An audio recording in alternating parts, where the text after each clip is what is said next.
하나님 말씀 보겠습니다. 신약성경 로마서 11장입니다. 로마서 11장 우리 11절 말씀부터 24절까지 말씀입니다. 한 절씩 교독하시고 우리 24절은 함께 읽도록 하겠습니다. 로마서 11장 11절부터 24절입니다. 그러므로 내가 말하노니 그들이 넘어지기까지 실족하였느냐? 그럴 수 없느니라. 그들이 넘어짐으로 구원이 이방인에게 이르러 이스라엘로 시기나게 함이니라. 그들의 넘어짐이 세상의 풍성함이 되며 그들의 실패가 이방인의 풍성함이 되거든 하물며 그들의 충만함이요. 내가 이방인인 너에게 말하노라. 내가 이방인의 사도인 만큼 내 직분을 영광스럽게 여기노니 미는 후 내 볼록을 아무쪼록 시기하게 하여 그들 중에서 얼마를 구원하려 하리라. 그들을 버리는 것이 세상의 화목이 되거든 그 받아들이는 것이 죽은 자 가운데서 살아나는 것이 아니면 무엇이리요? 제사하는 처음 익은 곡식가루가 거룩한 즉 떡덩이도 그러하고 뿌리가 거룩한 즉 가지도 그러하니라. 또한 가지 얼마가 꺾이었는데 돌 감람나무인 네가 그들 중에 접붙임이 되어 참 감람나무 뿌리에 진액을 함께 받은 자가 되었은즉 그 가지들을 향하여 자랑하지 말라. 자랑할지라도 내가 뿌리를 보존하는 것이 아니요 뿌리가 너를 보존하는 것이니라. 그러면 내 말이 가지들이 꺾인 것은 나로 접붙임을 받게 하려 함이라 하리니 옳도다. 그들은 믿지 아니함으로 꺾이고 너는 믿음으로 섰느니라. 높은 마음을 품지 말고 도리어 두려워하라. 하나님이 원 가지들도 아끼지 아니하셨은즉 너도 아끼지 아니하시리라. 그러므로 하나님의 인자하심과 준원하심을 보라. 넘어지는 자들에게는 준원하심이 있으니 너희가 만일 하나님의 인자하심에 머물러 있으면 그 인자가 너희에게 있으리라. 그렇지 않으면 너도 지키는 바 되리라. 그들도 믿지 아니하는데 머무르지 아니하면 접붙임을 받으리니 이는 그들을 접붙이실 능력이 하나님께 있음이라. 내가 원 돌감람나무에서 찍힘을 받고 본성을 거슬러 좋은 감람나무에 접붙임을 받았으니 원가진 이 사람들이 얼마나 더 자기 감람나무에 접붙이심을 받으랴. 아멘. 오늘 31번째 시간입니다. 이스라엘과 이방인의 기독교의 관계, 지난 시간에 이어서 이제 두 번째 시간입니다. 지난 시간의 내용을 좀 상기하고 기억해 주시면 오늘 말씀을 나가는데 조금 더 수월하리라 그렇게 생각이 듭니다. 그래서 오늘 내용 분해를 먼저 보시면 이스라엘의 종말론적 미래가 과연 어떻게 될 것이냐라고 하는 큰 단락 속에서 이제 지난 시간에 사도 바울은 이방인들에게만 희망이 있는 것이 아니라 이스라엘에게도 여전히 그리스도의 복음을 거부했지만 남은 자로서 하나님께서 희망을 남겨주셨다라고 이야기를 했고, 그럼 그렇게 예수 그리스도의 복음을 거부한 이스라엘과 그럼 이방인 기독교인들과는 그럼 어떤 관계가 있느냐, 이 관계 문제에 관하여 이제 지난 시간에부터 우리가 이어서 지금 이야기를 해 오고 있습니다. 그래서 지난 시간에 이야기를 잠깐 정리하면 이스라엘이 예수 그리스도의 복음을 거부함으로 해서 그 복음이 누구에게 넘어가게 됐느냐면 이방인에게 가게 됐고, 그래서 이방인이 그 풍성함을 누리게 됐다. 그런데 만약에 이스라엘이 그 복음을 받아들였다라고 하면 그 풍성함은 더 크게 나타났을 것이다 라는 것으로 이야기를 마무리를 했습니다. 그래서 우리 첫 번째 본문 개요의 내용의 말씀은 이제 넘어가시면 좋을 것 같고요. 그래서 지난 시간에 14절까지 말씀을 우리가 했고, 오늘은 15절 말씀부터 이제 이야기를 하게 되는데요. 그래서 오늘 15절에 있는 말씀은 이제 복음을 거부한 그 결과가 어떻게 나타났느냐라고 하면서 본격적으로 이스라엘과 기독교의 관계가 어떠한 것인가를 이야기를 하게 됩니다.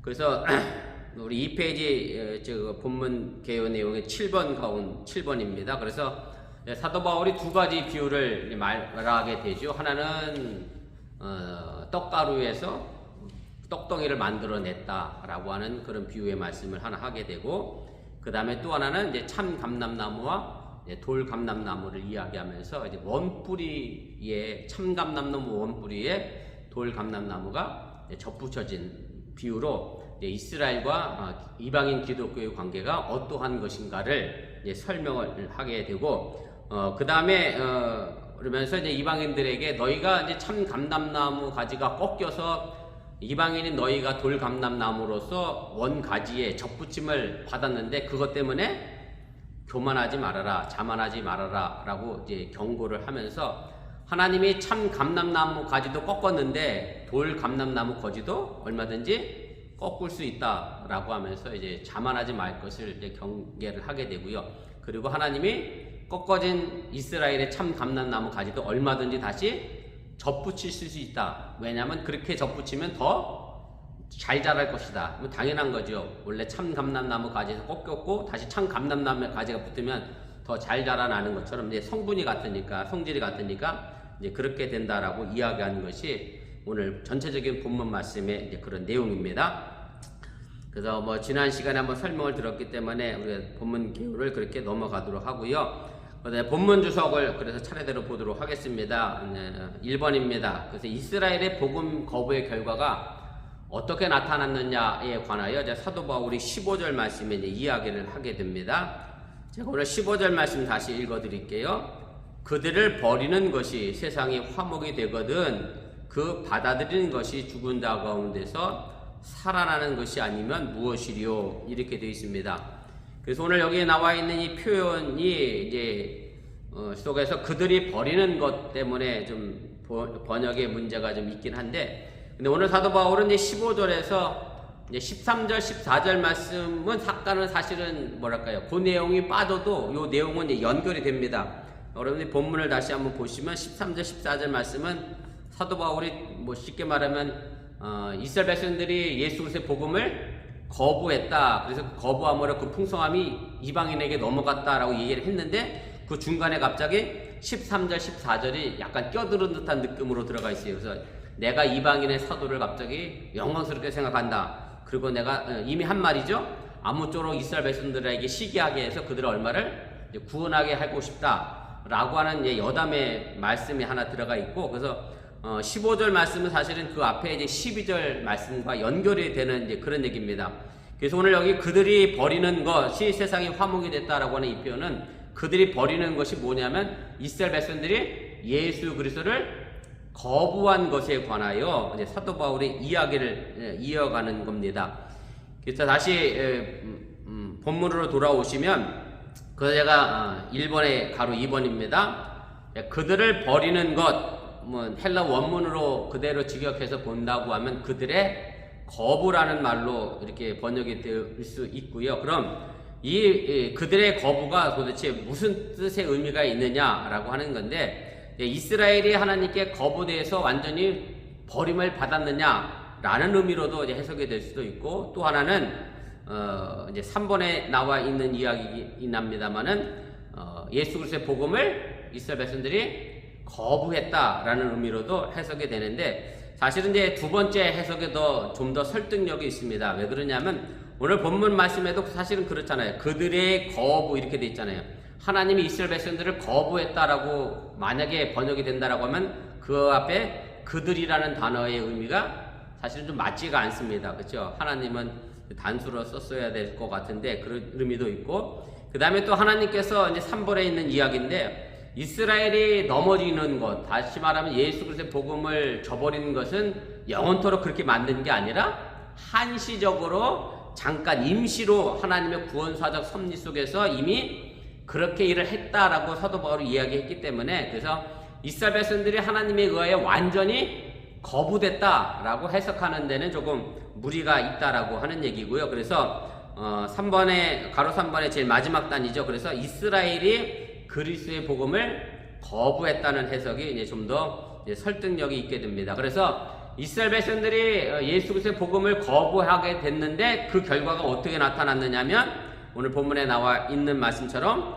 화목이 됐다. 그들이 버리는 것이 세상에 화목이 됐다라고 사도 바울은 이야기를 하게 됩니다. 그래서 예수 그리스도를 십자가에 못 박히게 하는 이 사건은 분명 어디서부터 출발한 거냐면 이스라엘들이 예수 그리스도의 복음을 거부한 데서부터 출발한 것이고, 물론 예수 그리스도의 복음을 거부한 것이 이스라엘 백성들 입장에서는 그것이 실패고 넘어짐이었는데 그 결과 부수적으로 어떤 현상이 나타났느냐면 예수님을 십자가에 못 박게 함으로 하나님과 세상을 예수님이 화목하게 하는 그런 역할을 하게 됐다라고 하는 것이 사도 바울이 이야기하는 그런 말씀의 내용입니다.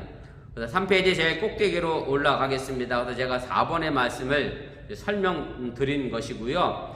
그래서 이제 이스라엘 백성들이 예수 그리스도의 복음을 이제 거부한 것이 예수님을 십자가에 못 박게 하는 화목의 제물로, 그래서 하나님과 세상을 화목하게 하는 결과를 나타나게 됐고, 이제 그 다음에 나와 있는 게 이제 그 받아들이는 것이라고 하는 것이 이제 등장하게 되는데 15절 그 후반부의 내용인데 이렇게 됩니다. 그들을 버리는 것이 세상에 화목이 되거든, 이렇게 돼 있고, 그 다음에 그 받아들이는 것이 죽은 자 가운데서 살아나는 것이 됐다라고 이제 이야기를 하게 됩니다. 그래서 이 그 받아들이는 것은 당연히 거부와 연결시켜서 보면 예수 그리스도의 복음을 받아들이고 수용한 것을 말하게 되는 거고요.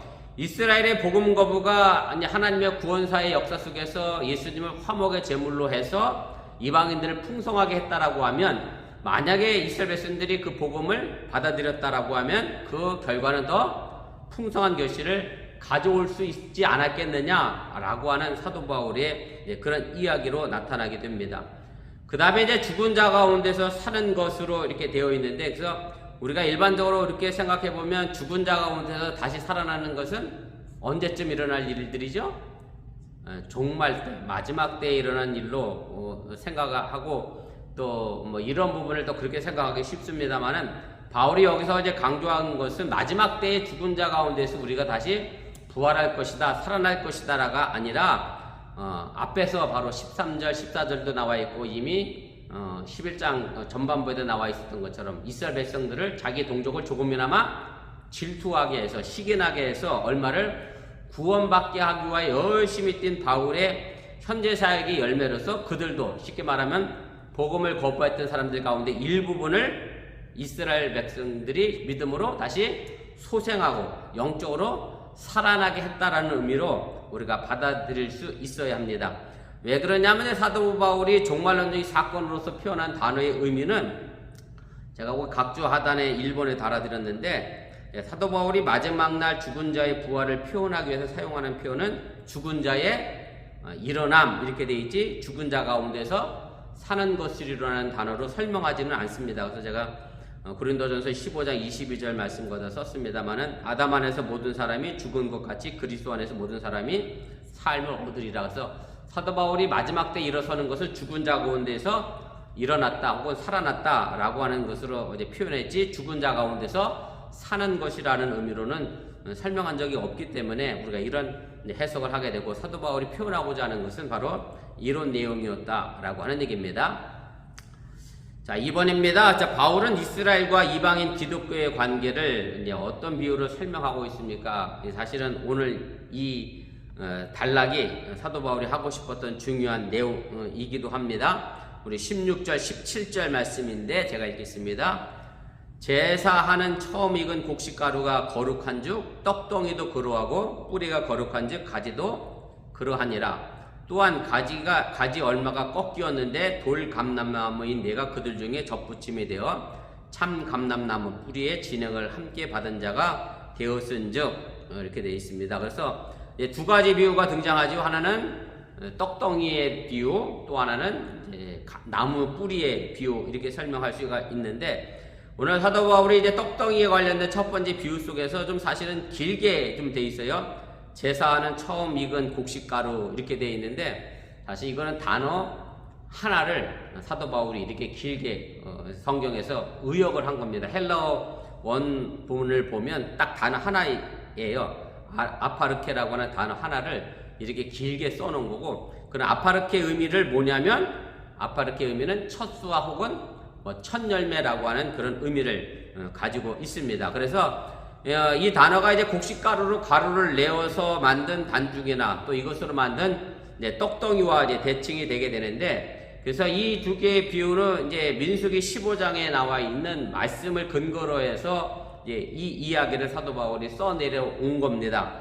민수기 15장 18절부터 21절 말씀의 내용인데, 제가 각주 하단에 달아드렸어요. 2번인데 보세요. 이스라엘 자손에게 말하여 이르라. 너희는 내가 인도하는 땅에 들어가거든 그 땅의 양식을 먹을 때에 여호와께 거제를 드리되 너희의 처음 익은 곡식가루 떡을 거제로 타작마등에 거제같이 드리라. 너희의 처음 익은 곡식가루 떡을 대대에 여호와께 거제로 드릴지니라. 이렇게 이야기합니다. 그래서 오늘 민수기 15장에 있는 말씀의 내용은 제가 그 가로 2번에 이제 설명한 건데, 이스라엘 백성들이 그들이 대대로 제사 드렸던 방식에서 이제 유래한 것이고요. 쉽게 말씀드리면 제사를 드리기 전에 이제 첫 가루를 가지고 이제 가루를 만들거나 혹은 떡떡이를 만들었어요.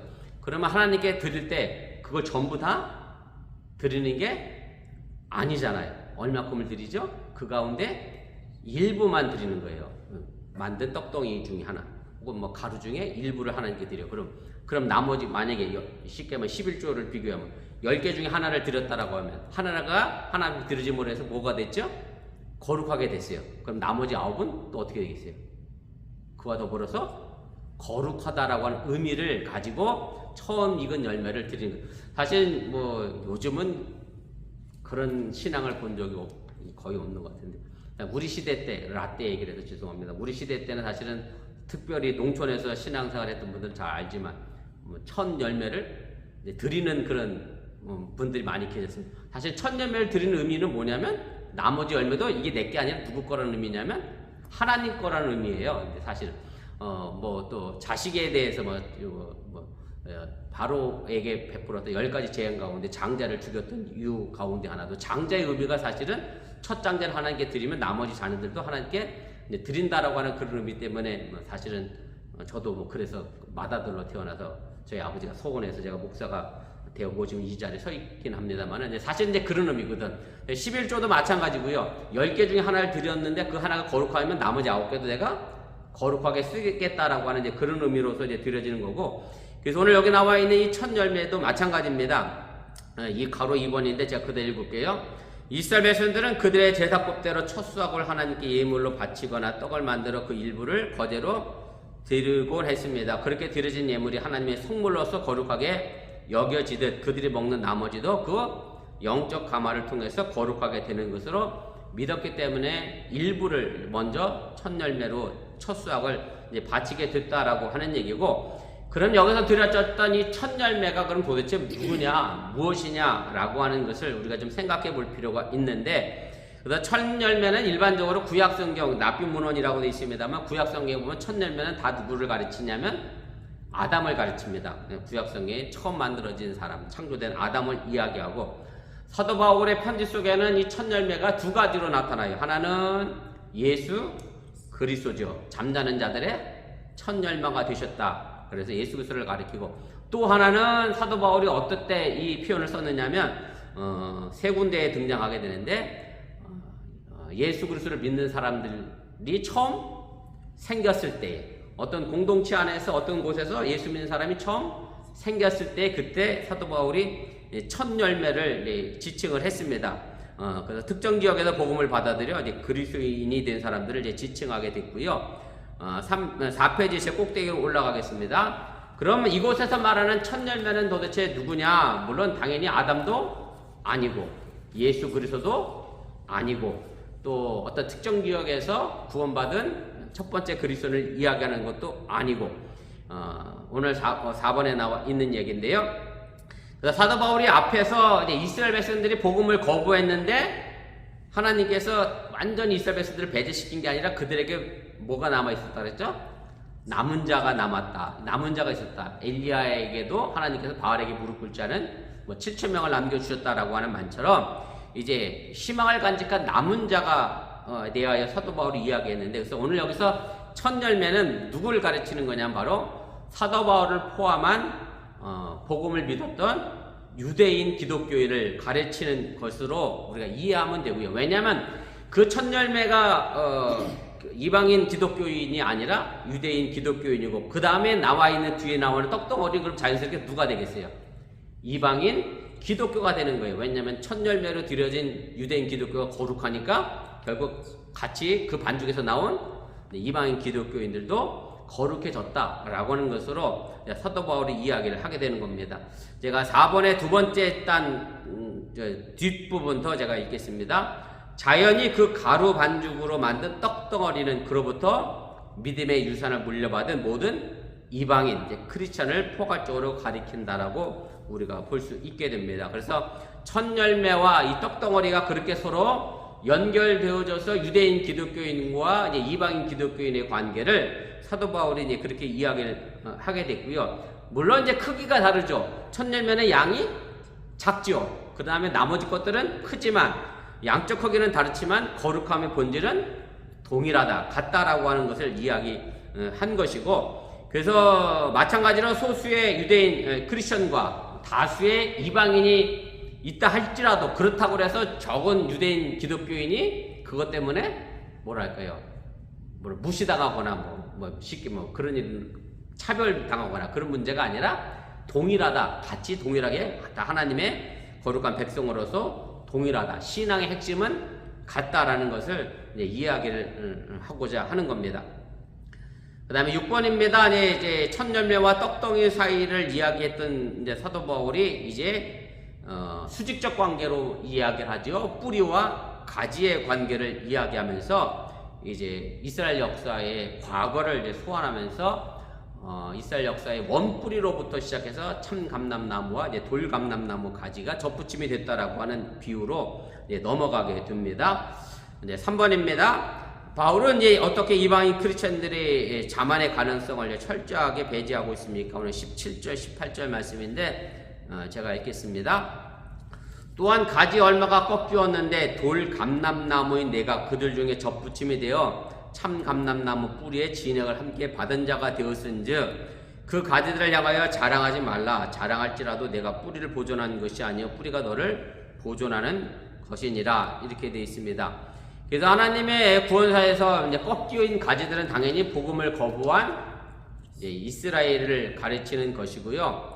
그리고 사도 바울은 여기서도 이야기하고 있지만 모든 가지가 다 꺾인 것이 아니고 일부만 꺾였을 뿐이다라고 이야기하고 남은 자 첫 열매가 있음을 다시 한번 이야기하면서 구원을 희망처럼 버텨내고 있음을 말하게 됩니다. 그 다음에 이제 돌감나무는 당연히 이제 이방인 기독교인을 이야기하는 거고 구원사에 이제 동참하게 된 건데 사실은 이방인 기독교인이 구원사에 동참하게 된 이유 중에 하나가 아까도 계속해서 사도 바울이 이야기하고 있지만 누구 때문에? 이스라엘의 복음을 거부했기 때문에, 다시 말하면 참 감람나무 가지가 꺾였기 때문에 그 자리에 이제 돌감람나무가 대신 접붙임을 이제 받게 됐다라고 하는 얘기고, 그래서 이제 사도 바울이 이 이방인 기독교인들을 향하여 그렇다고 해서 너희들이 다른 가지에 비하여 자랑할 게 하나도 없다라고 이야기합니다. 왜냐하면 그 원뿌리는 어디서부터 왔기 때문에 이스라엘이라고 하는 기본 공동체 유대교에서부터 나왔기 때문에, 왜냐하면 그 뿌리에 접붙인 거잖아요. 가지가 혼자 진액을 빨아들여서 영양물 빨아들여서 성장해 갈 수 없잖아요. 그렇기 때문에 결코 접붙인 것 때문에 자랑하지 말 것을 이제 이야기를 하게 됩니다. 뒤에도 또 다시 나오겠습니다만은, 사실은 이제 사도 바울이 계속해서 이야기했던 것 가운데 유대인들을 향하여 뭐라고 했어요? 너희들의 그 행위를 결코 뭐 할 것이 없다? 자랑할 것이 없다라고 얘기했어요. 반대로 이방인 기독교인들에게는 뭘 자랑할 것이 없다라고 얘기하는 거냐면 그들의 믿음을 자랑할 것이 없다라고 하는 거예요. 그 다음 구절에 나와 있는 얘기인데, 왜냐하면 그 믿음도 누구에게로부터 나온 거기 때문에 하나님의 은혜로부터 나온 거기 때문에 너희들도 그거 결코 자랑할 게 없다. 결국 자만하지 말고 교만하지 말아라 라고 하는 얘기입니다. 그래서 우리가 이 참 감람나무와 이 돌감람나무, 그 다음에 이 뿌리라고 하는 이 관계성 속에서 우리가 또 하나 좀 생각해 봐야 될 것 가운데 하나가, 이게 참 뭐랄까요, 우리 기독교와 천주교의 관계가 늘 지금도 어떤 사람들이 애매하게 보고, 또 기독교인 아주 보수적인 기독교인들은 천주교가 이단이라고 얘기를 하게 되는데, 저는 이제 개인적으로는 그렇게 생각하지 않습니다. 왜냐하면 천주교가 없었으면 결국 뭐가 없었느냐면 기독교가 개신교가 존재할 수 없거든요. 쉽게 말하면 뿌리를 없애는 거나 마찬가지이기 때문에, 사실 물론 천주교가 이단적인 요소를 굳이 따지자면 있어요. 성모 마리아에게 예배하는 것도 그렇고, 신부님에게 고해성사하는 부분도 그렇고, 여러 가지 예전에 뭐 연옥도 지금 뭐 주장하고 있지만 연옥 문제도 그렇고 뭐 이런 게 따지면 물론 있지만 그렇다고 해서 그 원뿌리를 없애버리면 뭐랬죠? 개신교가 뭐랄까요? 연계선이 없는 거예요. 하늘에서 뚝 떨어진 존재가 돼버리기 때문에 우리 이런 부분에서 우리가 천주교를 좀 다시 생각해 볼 필요가 있고 사실 이 부분에서 이제 사도 바울이 이야기하고 싶은 것도 이방인 기독교가 이때 당시 기독교죠. 이때 당시 기독교가 뭘 무시할 수는 없어요? 유대교를 무시할 수는 없는 거예요. 유대를 버릴 수가 없어. 왜냐하면 지금도 기독교가 뭘 성경을 갖고 있어. 유대인들이 경전으로 생각하고 있는 구약 성경을 갖고 신약 성경과 같이 믿고 있기 때문에 유대교를 완전히 뭐랄까 제거해 버리면 이 기독교도 사실 하늘에서 뚝 떨어진 존재가 되기 때문에 사도 바울이 그래서 이 뿌리에 관련된 이야기를 오늘 하고 있음을 우리가 좀 기억할 필요가 있습니다. 그래서 이제 4번의 이야기인데 이 얘기입니다. 잘려져 나간 것은 얼마의 가지일 뿐 하나님은 구원사 전개의 매체로 사용된 그 나무 전체는 아직 건재하다. 더구나 옛적 토대의 언약의 뿌리가 되는 영적이고 신학적 영양분을 공급하고 있는 이 뿌리는 쉽게 말하면 돌감나무로서 원뿌리에 붙여진 이방인 기독교가 그것 때문에 의기양양하며 자랑할 수 없음을 이야기하고 있는 거고 사실 이제 뭐 그럴 수밖에 없는 게 당연한 것이 예수님도 유대인이고 사도 바울도 유대인이었기 때문에 사실 우리가 유대교 전체를 다 부정해 버릴 수는 없음도 우리가 기억할 필요가 있습니다. 우리 5페이지 제일 꼭대기로 넘어가도록 하겠습니다. 바울은 믿지 않는 이스라엘과 믿는 이방인 크리스천들의 관계를 그래서 어떻게 설명하고 있습니까? 오늘 19절부터 22절까지 아주 길게 이 부분에 연속해서 이제 설명을 합니다.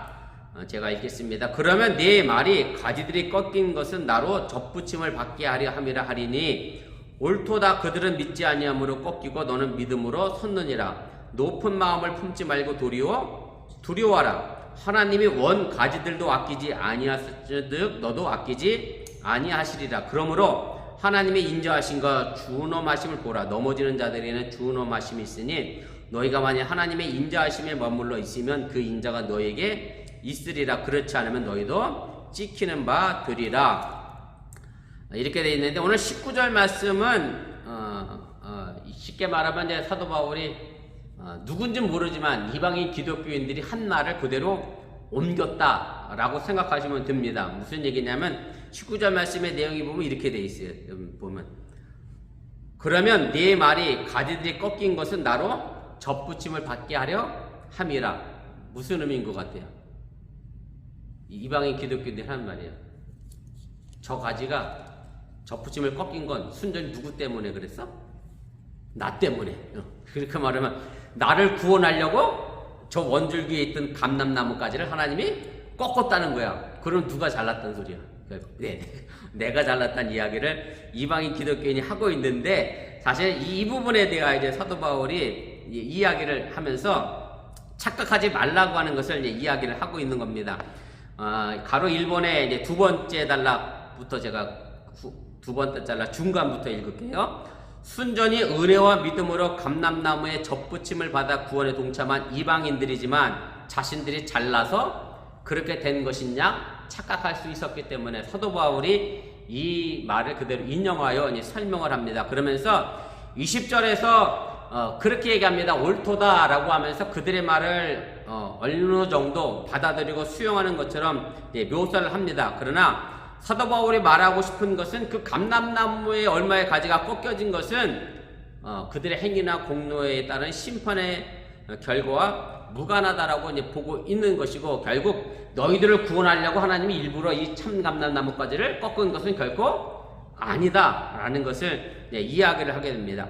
그것이 이제 3번의 이야기입니다. 이스라엘의 얼마가 이처럼 구원의 대열에서 탈락한 것이 단순히 이스라엘 백성 때문이 아니었던 다수의 이방인이 이에 동참한 것도 그들이 이방인이기 때문에 그렇게 된 것은 아니다 라고 하는 얘기고 제가도 아까 말씀드렸던 것처럼 이스라엘 백성들이 행위를 자랑할 것이 없는 것처럼 이방인 기독교인들도 그들의 믿음을 결코 자랑할 것이 없음을 이야기를 하게 되는 것이고요. 이제 사도 바울이 그러면서 하나님을 향하여 이제 두려움을 가져라 라고 이야기를 하게 되는데 여기서 말하는 이 두려움, 왜 이제 사도 바울이 표현하는 것은 참 감람나무까지도 꺾었는데 뭐 돌감람나무까지라도 못 꺾겠느냐. 그러니까 너희가 하나님을 두려워라, 뭐 이런 개념의 말인데, 그래서 하나님을 무서워하라, 뭐 공포심을 가져다라고 하는 그런 의미가 아니고, 우리가 지혜 문학에 많이 나오는 거죠. 시편, 잠언, 전도서에 나와 있는 것처럼 하나님을 경외하는 것이 뭐죠? 지혜의 근본이다라고 하는 경외의 의미지, 정말로 무서워서 벌벌 떠는 두려움을 의미하는 것은 아니고요. 그래서 하나님을 정말로 존경하는 마음을 가지고 경외하는 마음을 가지고 서야 한다라고 하는 얘기고, 사실은 이런 의미의 두려움을 가지고 있어야 우리가 하나님 앞에서 내 신앙의 삶의 모습을 바르게 지켜낼 수 있고, 이것이 신앙인의 당연한 삶의 원리라고 하는 것을 사도 바울이 이야기를 하게 됩니다.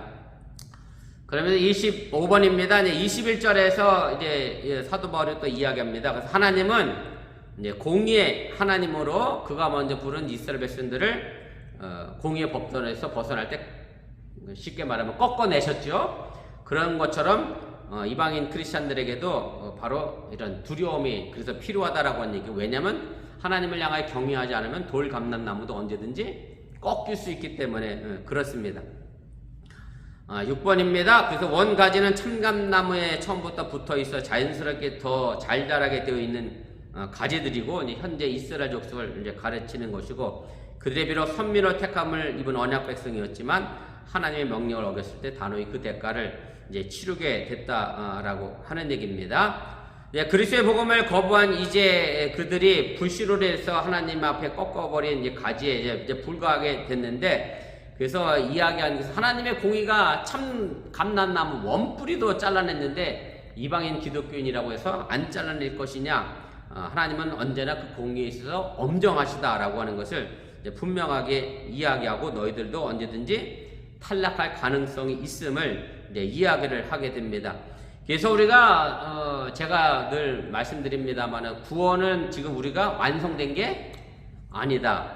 구원을 향하여 완성되어져 가는 중이다 라고 하는 말씀 제가 자주 드렸는데, 8번에 보면 두 번째 단 중간 이후에 보면 성도의 보존의 교리라고 되어 있습니다만, 사실 이제 구원 완성의 결과를 의미하는 거고, 사실은 우리가 구원을 온전히 이루려고 하면 계속 하나님을 경외하는 마음으로 목적지까지 끝까지 잘 도달해야 가야 우리가 그 구원에 이르게 된다라는 것을 우리가 분명히 기억할 필요가 있고요. 사실 그렇지 않게 되면 참 감람나무 가지도 꺾어내신 하나님은 얼마든지 돌 감람나무도 꺾어내실 것이고, 그리고 꺾어져 버린 참 감람나무 가지를 다시 얼마든지 붙일 수 있는 그런 능력도 가지고 계신 분이기 때문에 너희가 교만하거나 자랑할 것이 아무것도 없다, 특별하게 너희가 대우받을 명분이 없다라는 것을 이제 이야기를 하게 됩니다.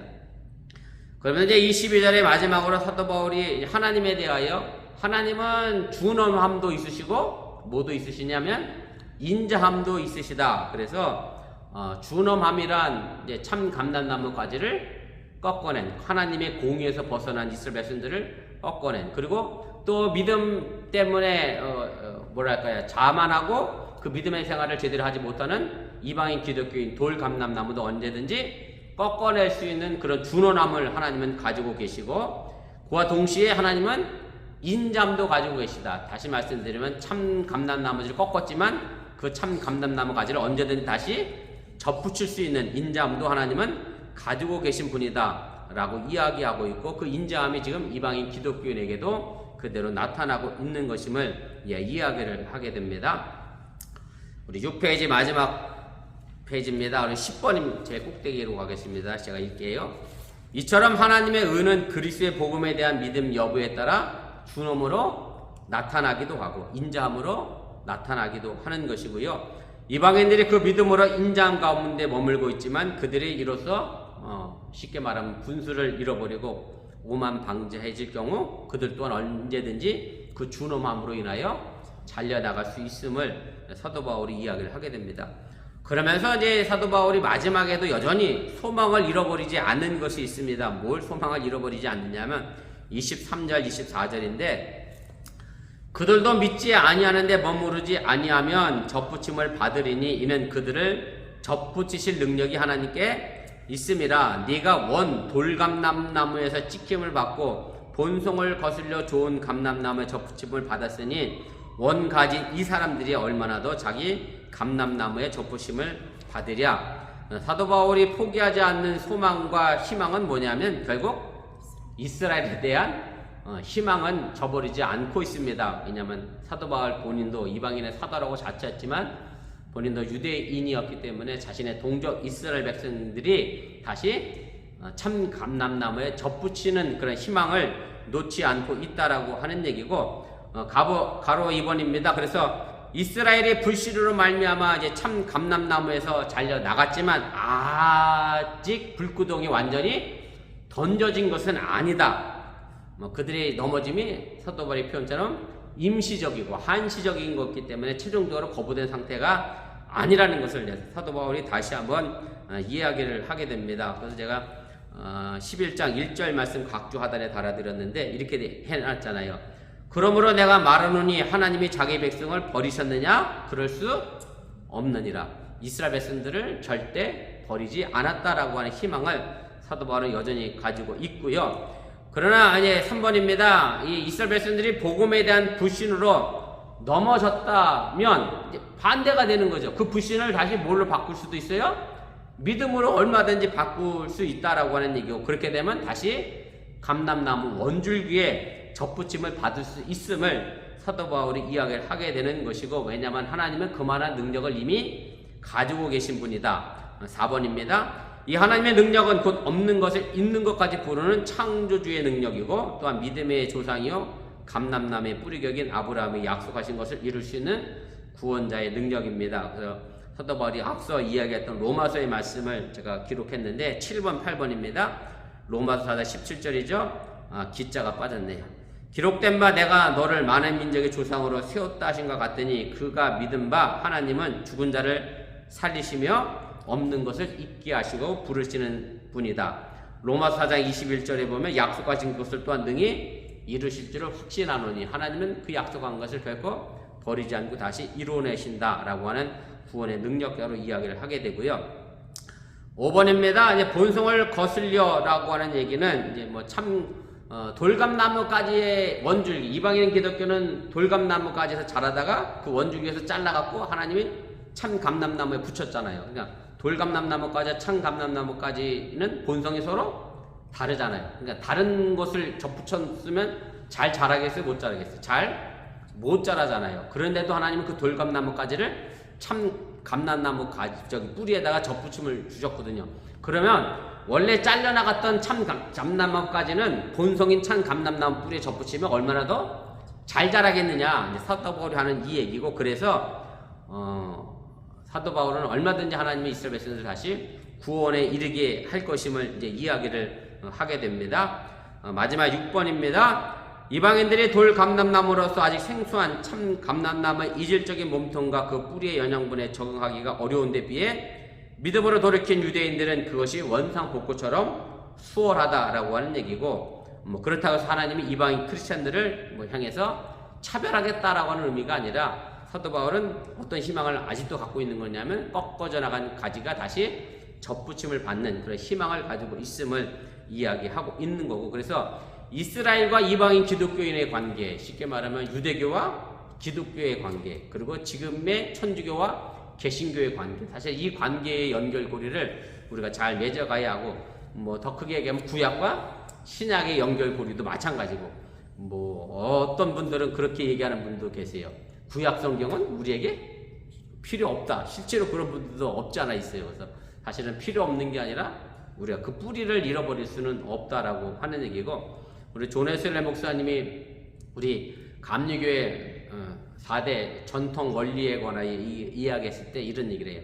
하나는 성경을 이야기하고, 이성을 이야기하고, 그 다음에 체험을 이야기하고, 또 하나 전통을 이야기해요. 쉽게 말하면 2000년의 교회의 전통 역사를 무시할 수 없다라고 하는 얘기고, 그 전통의 뿌리도 존 웨슬리 목사님이 인정했던 것처럼 사실은 우리 유대교에서부터 쭉 개신교로 이어져가는 이 긴 뿌리의 역사를 우리가 잃어버려서는 안 되고, 물론 그 가운데에 쉽게 말하면 필요 없는 잣가지들이 생긴 것도 사실이죠. 문제가 있어서 썩어버린 가지도 있지만, 그래서 썩어버린 가지는 잘라내더라도 원 뿌리는 계속해서 우리가 건강하게 키워나가서 지금의 우리 개신교회가, 지금 우리 교회가 이곳에 서 있음 또한 여러분들이 잊지 마시기를 바랍니다.